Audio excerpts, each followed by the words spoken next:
Hi, I'm Allegra. Welcome today to my Thursday chat. If you're watching live, awesome. You can comment in the chat section below. If you're watching a recording, wherever you are, feel free to comment. I do see those comments, not always right away, but I do see them and will respond to them as I am able. If you're joining me for the first time, welcome. I am Allegra. My business is called Beyond Your Wildest Dreams, and I am a productivity and time management author, trainer, speaker. I've co-written 4 books, workbooks actually. They're all designed to be read in an hour or less, and they're all designed to get you using the skills that I teach in them immediately, because the brain science shows that when you use information right away, you're much more likely to learn that information. And I don't want you to just listen to me. I want you to actually learn something and acquire a new skill. And today's topic, I'm doing a book summary. This is something new. For those of you who've been around for a while, you know that I'm a voracious reader. I read over 100 books a year. And more than that, those are just the ones I'm able to track because I read or listen to them through my phone.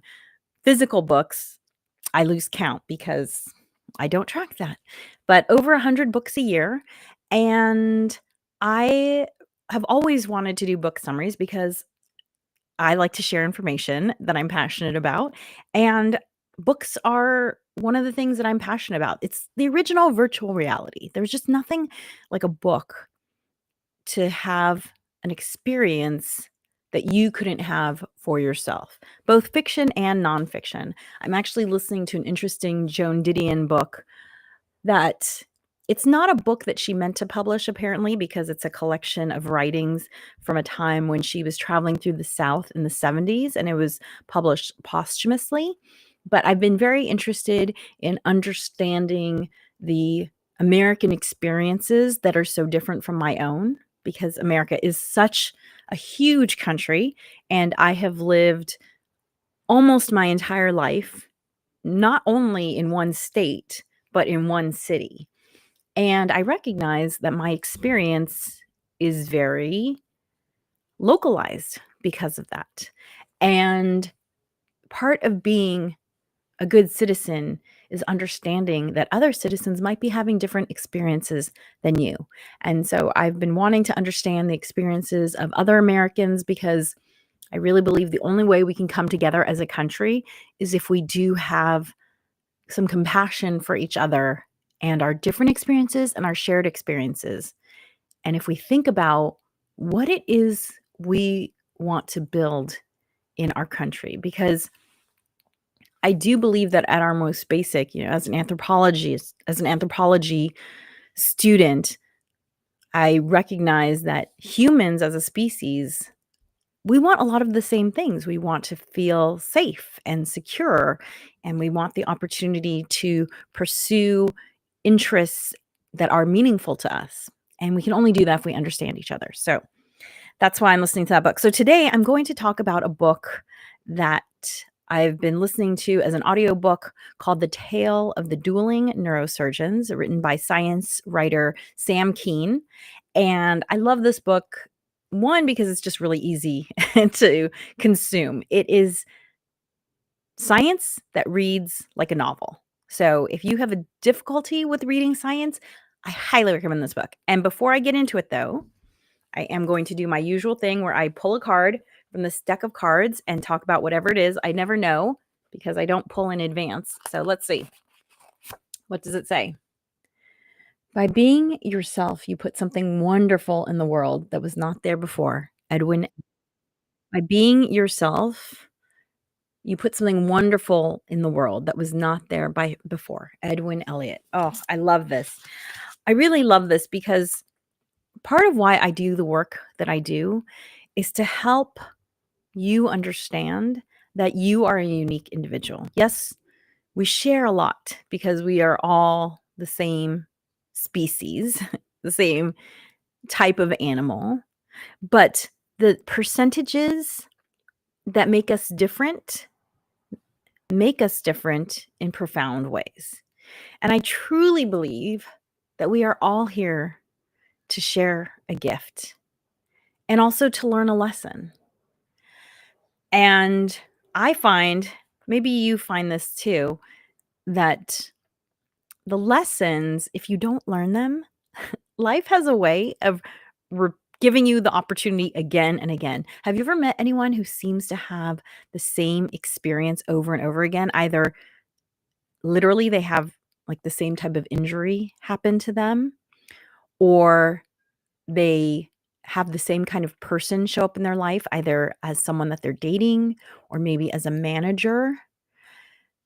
I find this among many people that I know where they have the same experiences over and over again. And the only way I can make sense of it, and maybe it's folly to even try to make sense of it, I will grant you that. However, I am the sort of person who likes to try and make sense of things. And the only way that makes sense to me is that, oh, there's a lesson to be learned there. And they didn't learn it the first time. So they're being presented with another opportunity to learn that lesson. And for that reason, I talk about this in my keynote speech called Forged. I am dedicated to learning the lessons when I'm presented with a challenge, because I have found that when I learn the lesson, it's not repeated. I get to move on. I get to move on from that challenge. I get to level up and move on to the next challenge, whatever that may be. So I really believe that we are all here to share a gift, as Edwin Elliott suggests. We're all here to share something wonderful that was not there before. And, part of why I do the work that I do is I want people to investigate their values and their goals and get really clear about what it is in life that they really want, so that you can share that gift. Because in my work, I find that there's so many people, buried under a mountain of shoulds. You should do this. You should look like this. You should buy these clothes. You should want this house. We are buried under all these shoulds that keep us from individuating. They keep us conformed and in these little boxes that are considered socially appropriate. And I saw a wonderful speaker. I was at a conference not yesterday, but the 4 days before that. I was at a really large conference in this Los Angeles area. It was actually held at the LA Convention Center, which, as you can tell from its name, it's a big place. And I saw a wonderful interview there with Bobby Reset. I hope I'm pronouncing that last name correctly. It might be Reset. I think it's French. I don't speak French, so I'm not sure. But Bobby is the former CEO. She just recently she announced at this interview, she announced that she is no longer the CEO. She's now president and founder, and she's stepping away from the day-to-day operations. It was really funny because she said, "I just made the announcement today and they've already removed me from 4 Slack channels." So that's how on top of it her staff was. They were like, "Yep, you're not doing this anymore. You're out of here." But the wonderful thing about Bobby's story is that it was by pursuing those things that make her who she is that she has had so much success. She is the founder of Virtual Gurus, which is a virtual assistant company, but they only hire domestic North American workers. And I know that VAs are something that I have wanted to investigate. However, I have been hesitant to investigate it because due to 2 reasons. One, it felt a little bit exploitive because it seemed like a lot of the reason people were employing VAs was not for the time sharing. Like, for instance, if you have a small business and you don't need someone 40 hours a week, then a VA is a great resource because maybe you only need someone 4 hours a week. Fantastic, a fractional VA essentially. However, a lot of the reasons why people were employing VAs, at least anecdotally as far as I heard, was because they were taking advantage of the fact that there were people living in lower wage countries, and that just felt a little bit exploitive to me. Also, I had also heard some anecdotes about possible scams happening with virtual VAs. So for both of those reasons, it was not something that I investigated. However, Bobby started Virtual Gurus for a very different mission, not just to serve clients, but she really created Virtual Gurus in order to employ people like her. And by like her, she said that when she was looking for a job, she had such horrible interview experiences that there was one time when she was leaving the interviewer's office and she heard her resume hitting the trash can before she even left. And she knew that she had a lot to offer. And so she started doing virtual assisting and built it up to $2 million in revenue before she went out to seek funding to scale it bigger. And now she employs all these people like her, people who might have difficulty being employed. In fact, I was telling her story to somebody who has a friend who is a military wife. And she said, "Oh my gosh, my friend would be perfect for this. You know, she can't really leave the base. She has kids." Bobby says, "Hey, we employ a lot of single moms. We employ people who might live in rural places where it's impossible to get to a city center to be an assistant." Fantastic. All these underemployed people now have opportunities because of Bobby Rissett living her truth, her individuation, putting something wonderful out there in the world. So, yes, wonderful. I love the sentiment, and check out Virtual Gurus. Bobby Rissett is really inspiration, someone to be looked up to. And I didn't even mention that she's an Indigenous woman, identifies as queer, might not be the typical person who comes in for an interview and you're like, "You look like an office person." And these are all things that she said herself in her interview. So the first Indigenous Canadian woman to raise as much money as she raised for Virtual Gurus. So all very exciting. She's so humble. She's not a gatekeeper at all. Asked a question about, well, how did you start raising money, going around to banks and everything? And I love that she self-describes as, "I'm just really annoying." I'm good at following up, that's the key right there, following up. Okay, so today I'm talking about the book summary of the Dueling Neurosurgeons, and it's a brain science book. I have to look at my notes because there was a lot to take in. And I think the basic thing that I want to leave you with is that if you're curious about understanding how your brain works, as I am, this is a great place to start. I read a lot of books, some of them autobiographies, some of them just straight up science about the brain.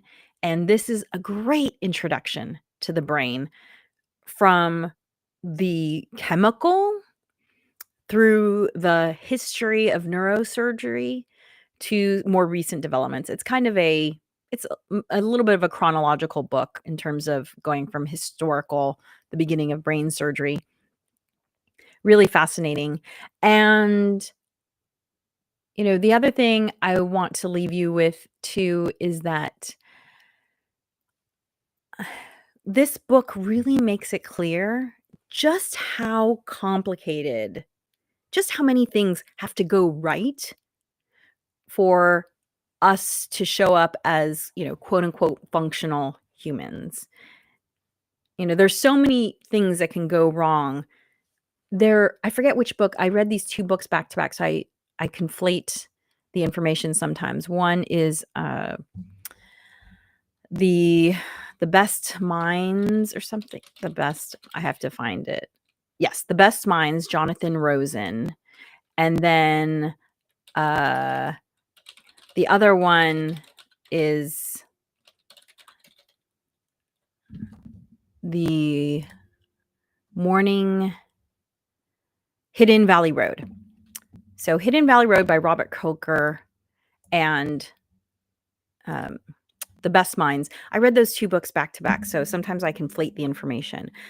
I should do summaries on those too. Anyway, in one of those books, they explained that the new thinking around schizophrenia because both of these books delve deep into schizophrenia. One, The Best Minds, is about a man who succeeded in going to an Ivy League law school and having a very high profile job for a good amount of time, all while suffering from extreme delusions that eventually, unfortunately, he was not able to control. He controlled them for many years, or I guess not control is the right word. He lived with them for many years. And then the other book, The Hidden Valley Road, is about 12 biological siblings. So they have the same father, same mother. The first 10 were all brothers. The last 2 were sisters, which is part of why they had 12, because they kept trying for daughters. And 6 of the brothers were diagnosed with schizophrenia. And so, of course, they were a very interesting model to the scientific world in terms of studying the nature-nurture aspects of schizophrenia. And as I mentioned, I don't remember which book said this, but one of those 2 books said that the new thinking about schizophrenia, and really not just schizophrenia, but a lot of mental health issues, is that there aren't these distinct diseases the way they used to think. And one of the authors suggests that, 100 years ago, a fever was thought of as a specific disease. And now we understand that a fever is just a symptom of the body fighting something, and it can be many different things that it's fighting. So now they're realizing that symptoms like delusions are not, oh, this one specific gene is malfunctioning when you have schizophrenia, and that's what creates delusions. Because what they did was they sequenced a number of people suffering or who had been diagnosed with schizophrenia, and the genes that were impacted in these people were all different. And apparently there are hundreds of genes. And so there were just like hundreds of opportunities for things, I guess, firing in a less than ideal way. And ideal, I don't like the word ideal because it carries a judgment with it. Like, the reality is just we're all extremely different from each other. Going back to this by being yourself, you put something wonderful in the world. We're all extremely different. I mean, there are stories of people who live more traditional lives, cultures who live more traditional lives, and they have, people who have visions. Maybe those were people who had this specific firing in a gene that would now get diagnosed as, having some sort of mental illness. And again, I don't like the word illness either because it has a little bit of a judgment. There are traits that are harder to live with as a human, and there are traits that maybe are easier to live with as a human, but it's just variety. There's just a ton of variety when you hear this book or when you read this book. You'll see just how many different ways your brain can malfunction or change. And this can be because of emotional trauma. This can be because of physical trauma. This can be because of aging that naturally causes chemical changes in your body. So your brain will change in your lifetime. It's kind of inevitable. But this book will help you kind of prepare for that, if you will. Like, I always believe that it's a lot easier to manage something that you know is coming than, oh my gosh, why does it feel like my brain is working so differently? And I went through a long period of being way more tired than I was used to, of noticing that it took a little bit longer to find that word. There were a few years in there, and I wasn't quite sure what to attribute it to because a lot of things happened at the time. If you've heard me talk before, you'll know that I've been perimenopausal for over a decade. Also, in 2020, of course, COVID and all of that happened. So there's the changes in how society was functioning. And then also my father passed. So all of those things together, it was hard to know what was causing what. But there was a period where I just had to sleep a lot. And I recently heard something about how as we age, and I don't know if it's just women or men because I have not researched it more, but I want to look into this, but that as we age, our brain actually changes its preferred source of energy. You might hear Like, oh, the brain needs sugar, sugar, sugar. But apparently, at some point, it switches more to ketones. And that era of switching takes years and can be very disruptive to your thinking. So now I'm wondering, maybe my brain was going through that. The great news is apparently you do come out the other side where your brain is like, okay, I'm used to that. If you think about it, it's like if your car suddenly decided to switch from from using diesel to using regular gas. It's like that would be a challenging ride. If you've ever put the wrong gas in your car, you know. Okay, so let's get into some specifics about the Dueling Neurosurgeons, some things that I liked, that I took away from it that I thought were really interesting. One of the things that it really explains really clearly is how your brain fires. And there's a shorthand that Sam Keen mentions, which it's kind of reverse alphabetical. It's DCBA. And this is a way of explaining how neurons communicate. Neurons only communicate in one direction. So if you think of them like a daisy chain of cells, the information only goes in one direction, and it's D to CB to A. D, dendrite, to CB, cell body, to A, axon. And then from there, it repeats. So D to CB to A, and then the axon will communicate with the next dendrite. And what they found is that it's actually the neurons don't actually touch each other, which is what I think is really interesting. The axon and the dendrites, they don't touch. So let's say this is an axon and this is the dendrite. The neurons release chemicals that wash over to the next dendrite and they pick up the chemicals. So there's not actually touching here, which I thought was so interesting. I'd always thought of neurons kind of as a highway, an uninterrupted highway. But really, there's this gap that gets filled with chemicals. So fascinating. And the interesting thing about these chemicals is that they're so powerful, they can cause things to happen even when an organ or whatever is no longer functioning. So, for instance, this one scientist did this experiment where he had two hearts. I believe they were frog hearts. And depending on the chemicals that he introduced, he could make the hearts speed up and slow down. But what he also found was that if he sped one up and then took the chemical that that heart had produced and then put it on the slowed down heart, it would make that heart speed up. So it's not just, I guess this is where whatever chemicals that we give, maybe it's, what's the one, the adrenaline, these types of chemicals. That's why you can restart a heart. But these are all chemicals that are naturally produced as well as artificially produced. I thought that was really fascinating. There are over 100 different types of neurotransmitters. In my trainings, I always talk a lot about dopamine because I'm trying to teach people. And dopamine is, first of all, it's the brain's way of saving information. So, when something really dramatic happens, like we don't tend to remember what we ate every single day. But let's say you have a really good meal and you have a really good experience. Some dopamine gets released and then that saves it in your brain.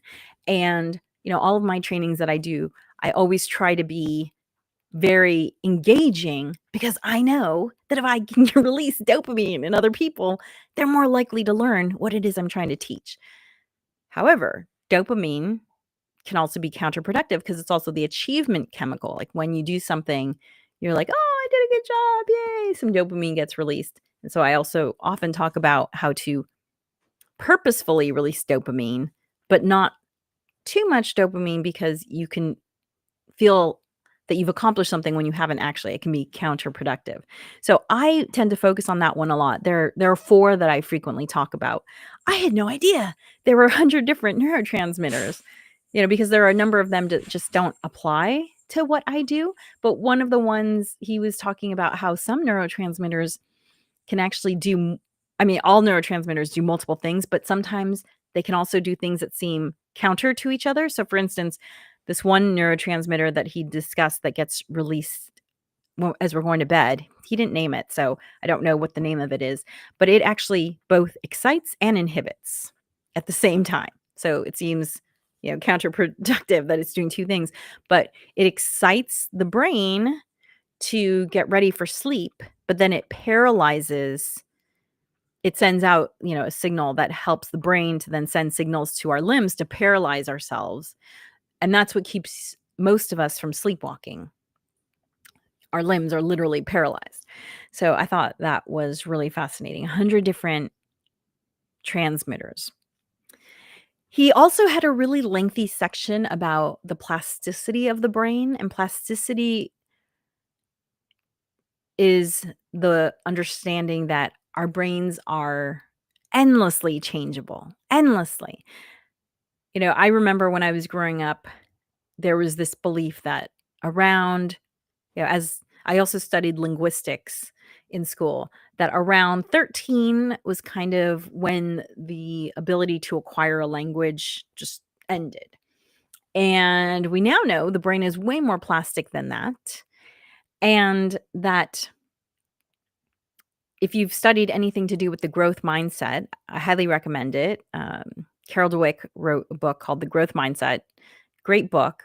And basically, it's about the main takeaway is that whether or not your brain is able to learn new things really has to do with whether or not you believe your brain can do new things, because it's all about having a growth mindset that allows you to take on those new things. Your brain, it's funny, your brain kind of wants to do whatever it is you want it to do. So if you're like, "Meow, I'm an old dog, I can't learn new tricks," your brain's like, okay, sure. And if you say, no, I can always learn, then your brain also says, okay, let's do it. So he gives this example of these people who take this one medication. I'm not sure how to pronounce it. I wrote it with a G, but I don't know if that's ge or G. Gentamicin. So apparently it's this drug that is known to destroy the little the little hairs in your inner ear that help with balance. So apparently there are these little hairs in there, and the way liquid moves over them kind of acts like a level to our brain, keeping us upright, or if we're tilting to the side, reminding us to move this way because of the way the hairs are tickled. When the hairs are destroyed, that leveling can no longer happen. And so a number of people who have these inner hairs destroyed, they can't go out in society because everything is so disorienting. And it's really sad because apparently a number of people commit suicide because it just makes daily life so hard. But what they showed is that they can actually do retraining of the brain to help people reorient themselves without having these hairs. And it has to do with something with electricity on the tongue. And so I guess you do this training where you have some sort of sparking that happens on your tongue. I guess they put a probe. He didn't explain it in a way that I can that I can feel like I can relay to you, but something to do with, you put something on your tongue, and as you lean to the side, it'll buzz you to remind you to return to center. And then when you're in center, it doesn't do anything.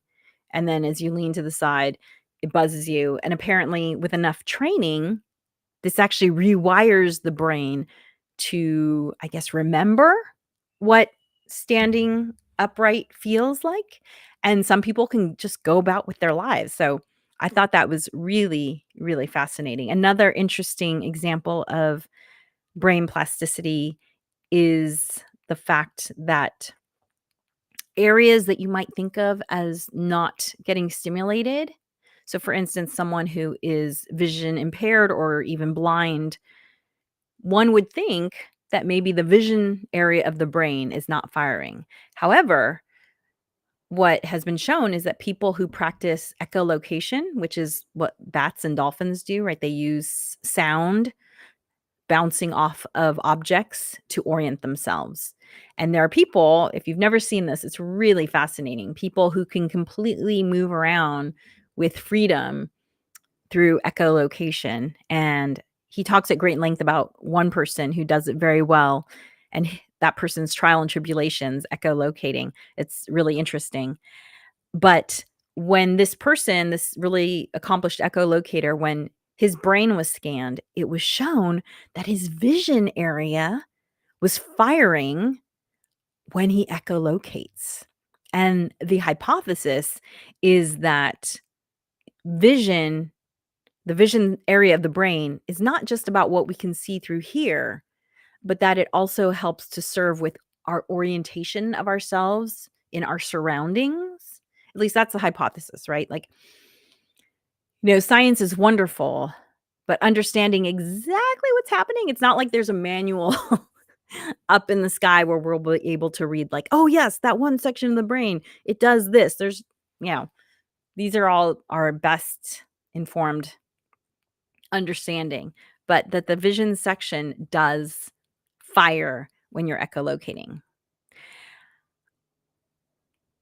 Another thing that I thought was really interesting was when he discussed phantom limbs and people who maybe have had amputations and they still feel sensation in the limbs. And what was found is that if your brain sees that there's a part of its space that's dedicated, let's say there's an area in your brain that is dedicated to your hands.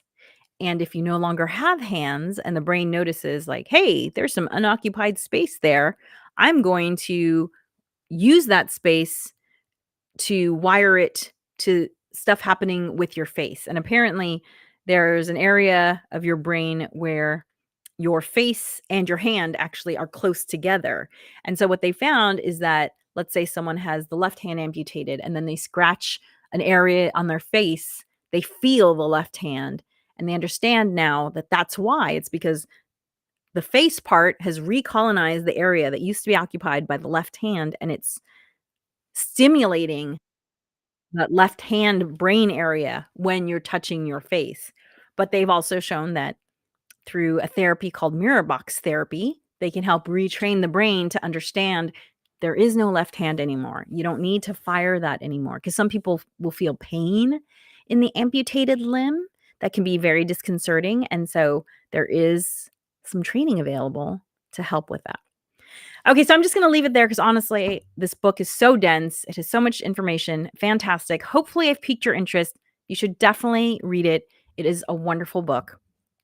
And if you're interested in finding out how to work with me, either to bring me out to your company or to work one-on-one, visit my website, bywdreams.com. Also, you can, if you are interested in bringing me out to your company, I have another website, inspireinformignite.com, that can give you more information.